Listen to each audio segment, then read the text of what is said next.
Quand on découvre cette campagne, le cheminement qui a abouti à Got Milk, c'est la situation de marché. Il ne faut jamais oublier que c'est une campagne qui a été imaginée d'abord en Californie, dans une situation dans laquelle les producteurs de lait avaient des difficultés, le marché américain était en régression, et donc en fait, moi qui ai pas mal travaillé sur les collectifs, ça me rappelle notamment une campagne que j'ai développée, qui est la campagne Beurre ordinaire quand j'étais chez Alice, c'est l'envie de se mobiliser.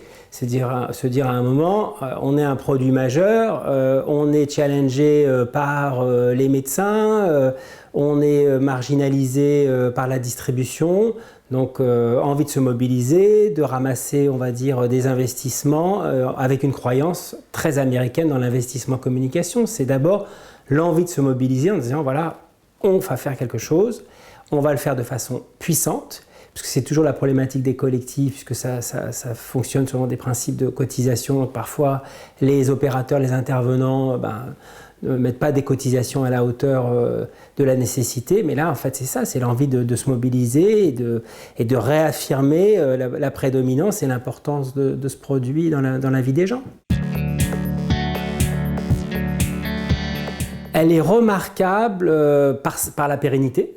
Donc c'est une campagne qui dure depuis plus de 20 ans, donc c'est colossal sur les mêmes fondamentaux, même si ces fondamentaux ont été interprétés ensuite de façon très très différente, avec des bénéfices produits, soit liés à la santé, soit liés à l'esthétique, soit liés, donc on va dire un concept qui a été décliné de façon très très très variable. Donc la pérennité, et puis c'est probablement la plus archétypale des campagnes collectives en tant que campagne de marque. C'est-à-dire qu'aujourd'hui, Got Milk est une marque.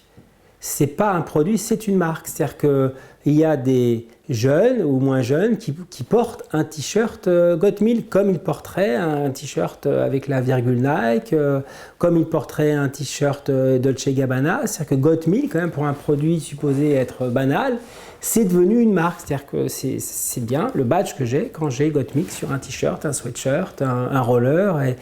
Et toute la mécanique de cette campagne n'est pas une campagne campagne produit, mais vraiment de campagne de marque. C'est-à-dire que le lait a été, positionné vraiment comme une marque, s'exprime comme une marque et non pas comme une catégorie de produits. C'est ça qui est remarquable dans cette campagne-là. Elle est plus qu'actuelle, c'est-à-dire qu'elle n'a jamais cessé d'exister. Donc c'est une campagne à laquelle le consommateur américain est confronté donc depuis des années. Ce qu'elle a, on va dire, d'inspirant, je crois que c'est très très très américain, c'est la croyance en l'investissement communication, et notamment pour des annonceurs collectifs, puisque il y a des investissements qui sont importants, il y a des investissements qui sont pérennes, il y a des investissements qui se déclinent dans des médias très différents. C'est ne jamais lever le pied de l'accélérateur, toujours investir, et au bout d'un moment, ça paye. Donc c'est la pérennité de l'investissement. C'est-à-dire que moi je dis souvent, la communication, c'est pas un sprint, c'est un marathon. Donc il faut prendre le temps comme allié, et si on prend le temps comme allié, qu'on a une idée pas nécessairement brillantissime, mais qu'on a une idée simple et qui parle au consommateur, ça marche. Quoi qu'il arrive, ça marche. C'est ça en fait, puisqu'on est de plus en plus confronté à des critiques quant à l'intérêt de la pub, de la com, et là je crois que ce qu'il y a d'inspirant, c'est si on y croit, si on investit, au bout d'un moment ça marche. Je pense qu'il y a un élément en fait important dans cette communication, parce que la difficulté des communications qui durent, qu'il s'agisse de communication collective ou communication de marque, et qui ont un concept comme celui-ci, c'est le renouvellement. Moi, j'étais confronté très très souvent à ce problème-là. J'avais notamment développé une campagne pour GNB qui avait un code extrêmement fort, et de temps en temps, on avait des problèmes à se renouveler. C'est un élément fondamental, c'est-à-dire qu'il faut considérer qu'un bon concept de communication, ce n'est pas une prison.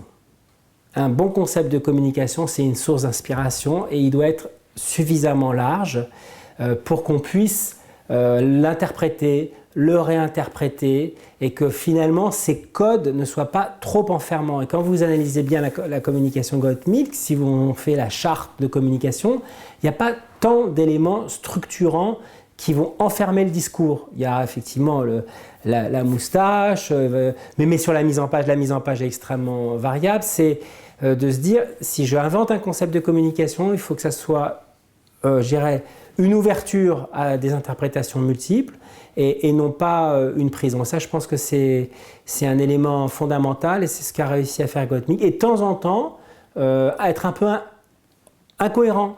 Ne pas être obsédé par la cohérence absolue. Quand vous voyez bien le détail des annonces ou des choses qui ont été faites sur Gottmilk, parfois c'est quand même extrêmement décalé.